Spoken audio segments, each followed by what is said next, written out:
നമസ്കാരം. ഏവർക്കും മന്ത്രാക്ഷരിയിലേക്ക് സ്വാഗതം. ഭഗവത്ഗീത യഥാരൂപം അധ്യായം 2 ശ്ലോകം 46.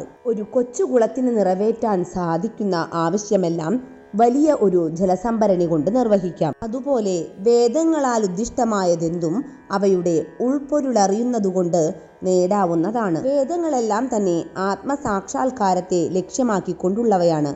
ആത്മസാക്ഷാത്കാരത്തിന്റെ ഉദ്ദേശമെന്തെന്ന് ഭഗവത്ഗീത 15-ാം അധ്യായത്തിൽ പറയുന്നുണ്ട്.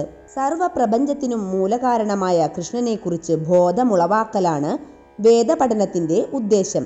അപ്പോൾ ആത്മസാക്ഷാത്കാരമെന്നാൽ കൃഷ്ണനെയും കൃഷ്ണനും താനുമായുള്ള ശാശ്വത ബന്ധത്തെയും കുറിച്ച് അറിയുകയാണ്. ജീവാത്മാക്കൾക്ക് കൃഷ്ണനോടുള്ള ബന്ധത്തെയും ഭഗവത്ഗീത 15-ാം അധ്യായത്തിൽ സ്പർശിക്കുന്നുണ്ട്. ജീവാത്മാക്കളെല്ലാം ഭഗവാന്റെ അംശങ്ങൾ തന്നെ. അതുകൊണ്ട് വ്യക്തിഗത ജീവാത്മാവിൽ കൃഷ്ണാവബോധത്തിന്റെ പുനരുദ്ധാരണമാണ് വൈദിക വിജ്ഞാനത്തിന്റെ പരമകാഷ്ഠ. ഭഗവാന്റെ തിരുനാമം സദാ ജപിക്കുന്നവൻ ചണ്ഡാലകുലത്തിലാണ് പിറന്നതെങ്കിൽ കൂടി ആത്മസാക്ഷാത്കാരത്തിന്റെ അത്യുന്നത നിലയിലെത്തിയിരിക്കും. അയാൾ ആര്യന്മാരിൽ ഉത്തമനായി കരുതപ്പെടും. വേദങ്ങളുടെ ഉദ്ദേശമെന്തെന്ന് ഗ്രഹിക്കാൻ തക്ക ബുദ്ധിശക്തി മനുഷ്യനുണ്ടാവണം. കൂടിയ ഇന്ദ്രിയ സുഖങ്ങൾക്ക് കൂടി സ്വർലോകത്തിൽ എത്തിച്ചേരാനുള്ള ആഗ്രഹം ഉപേക്ഷിക്കുകയും വേണം. വേദോക്ത ക്രിയകളിൽ നിർദ്ദിഷ്ടങ്ങളായ നിബന്ധനകൾ അനുസരിക്കുന്നതിനും വേദാന്തവും ഉപനിഷത്തുക്കളും ഉൾക്കൊള്ളുന്ന പ്രമാണങ്ങളെല്ലാം പഠിക്കുന്നതിനും ഇക്കാലത്തെ സാധാരണ മനുഷ്യന് സാധ്യമല്ല. വേദോദിഷ്ടമായതെല്ലാം നിറവേറ്റാൻ ഒട്ടേറെ സമയവും ശക്തിയും ജ്ഞാനവും വിഭവങ്ങളും ആവശ്യമുണ്ട്.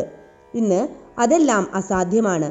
എന്നാൽ പതിതാത്മാക്കൾക്കെല്ലാം വിമോചകമായ ശ്രീ ചൈതന്യ മഹാപ്രഭു ഉപദേശിക്കുന്നതുപോലെ ഭഗവാന്റെ തിരുനാമം ഉരുവിടുന്നതുകൊണ്ടുതന്നെ വൈദിക സംസ്കാരത്തിന്റെ പരമോദ്ദേശം നിറവേറ്റപ്പെടും. ഒരു വിശിഷ്ട വേദപണ്ഡിതനായ പ്രകാശാനന്ദ സരസ്വതി ചൈതന്യ മഹാപ്രഭുവിനോട് ഇങ്ങനെ ചോദിക്കുകയുണ്ടായി: അങ്ങ് വേദാന്ത സിദ്ധാന്തം പഠിക്കുന്നതിനു പകരം ഒരു വികാരജീവിയെപ്പോലെ ഭഗവത് നാമം പാടിക്കൊണ്ട് നടക്കുന്നത് എന്തിനാണ് എന്ന്. മറുപടിയായി ഇതായിരുന്നു പറഞ്ഞത്: എൻ്റെ ഗുരുവിന് ഞാനൊരു പരമവിഡ്ഢിയാണെന്ന് മനസ്സിലായി. അതുകൊണ്ട് കൃഷ്ണ ഭഗവാന്റെ നാമം ഉരുവിട്ടുകൊള്ളാൻ ഉപദേശിച്ചു. അങ്ങനെ ചെയ്ത് ഞാനൊരു ഭ്രാന്തനെ പോലെ വികാരാവിഷ്ടനായി. ഈ കലിയുഗത്തിൽ ജനങ്ങൾ പ്രായേണ മൂഢന്മാരാണ്.